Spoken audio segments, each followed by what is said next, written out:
sausage in a pastry.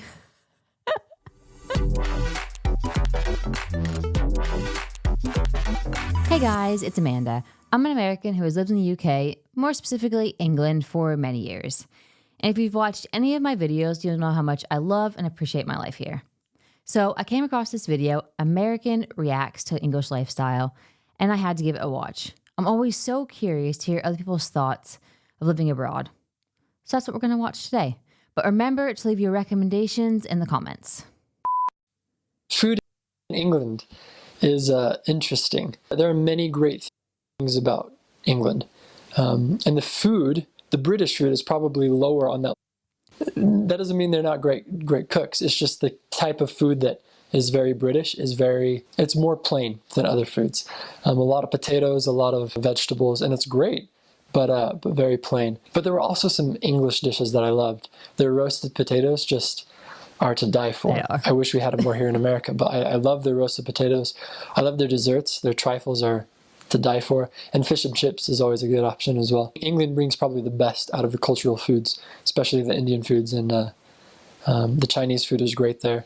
The foods from South America are pretty good as well. Just awesome foods from every culture. English people, they love this snack called sausage rolls, and I never fell in love with them. But they're just basically a sausage or a little hot dog type thing in a little biscuit. And they love them. They die for them. And I had Super quick. A hot dog and a biscuit. It's sausage in a pastry. a lot of friends who served there, and they were just like, yeah, we love them now. I was like, mate, I don't know where you got that love from, because I don't love sausage rolls. They're okay. But they also have a dish called toad in a hole, which is sausage in this baked, breaded dish. They love sausage for some reason. And so there's a lot of sausage in England that you'll find. There's an old saying about England and America, and it's two nations separated by one language. And I think that's true in a lot of ways. Obviously, they speak English in England. It originated there. But there are a lot of subtleties and differences that make it interesting and really fun. When you think about all the different accents in America, there are a few big differences, maybe in the South or in the Northeast and then over in the West. But just imagine all of those differences maybe escalated a little bit and then shrunk into one tiny area called England. And that's how it is. If you go up to Manchester, you're going to get a different accent than Liverpool or over in York, which are all the places in the north. And then you come down south, you go to Cornwall, you have a different accent from London, different accent from Essex, and it's just very different accents all across the board. And some of the words they use are very different as well. The first few that I heard were like rubbish, trash, and waste aren't super common. It's the rubbish bin, and you throw your rubbish in the bin. Or on cars, instead of the hood and the trunk, there's the boot, which is the trunk, and the bonnet, which is the hood. One of the ones that I've kept up is cheers. We say cheers for thank you, and then the way that you respond to cheers is you just say, you're all right, just don't worry about it. But you're all right can also be a greeting, and that was the one that kind of threw me for a loop. We'd meet people on the street and they're like, you're all right. You're just like, yeah, I'm okay. Is everything okay? But I got the hang of it, and eventually I'd just say, you're all right, and they'd respond, you're all right, and then that's communication in England, and that was fun to get used to. I still say it to people. That is the best line ever.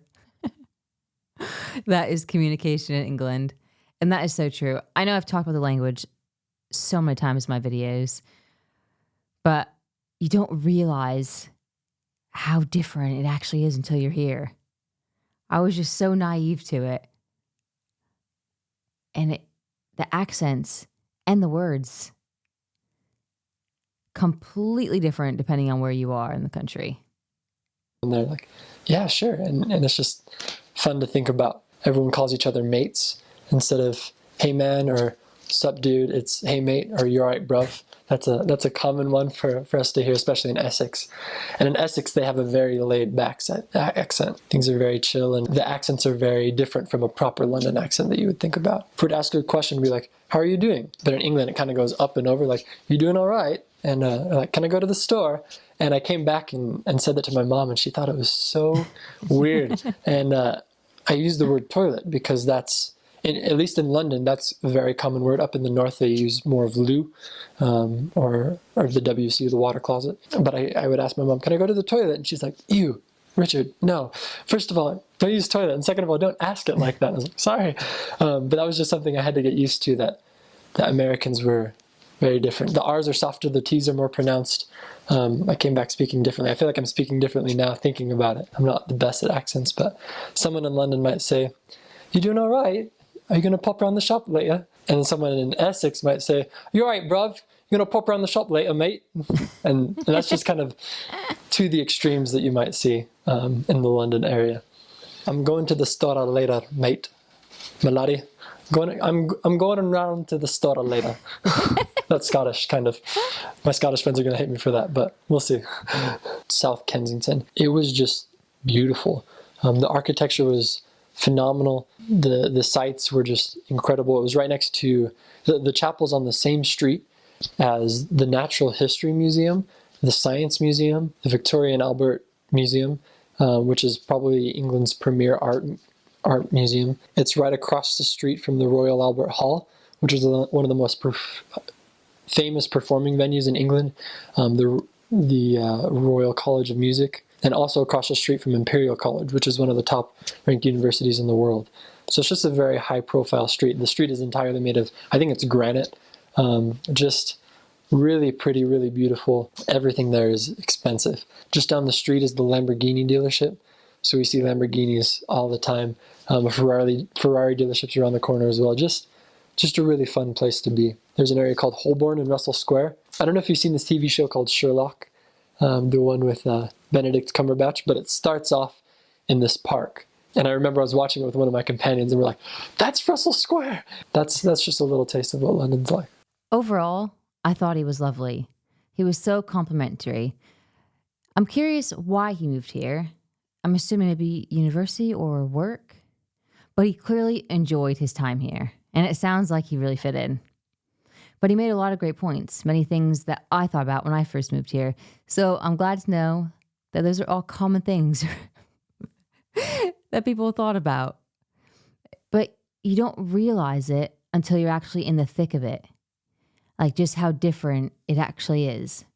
Yeah, the food was different, but I expected that. As I said earlier, it was the language that threw me for a loop because I genuinely had no idea what I was in for. I thought I was going to come over here, everyone was going to sound like Hugh Grant, and I'd just be skipping along, not a worry in the world, but how wrong I was. But I thought the video was good. Although he missed out on the pub culture, which I think is massive, but maybe he saved that for another video. But what did you think? Agree, disagree? Let me know in the comments. And as always, if you haven't already, please subscribe to the channel, smash that like button if that's what you're into, and I'll see you in the next video.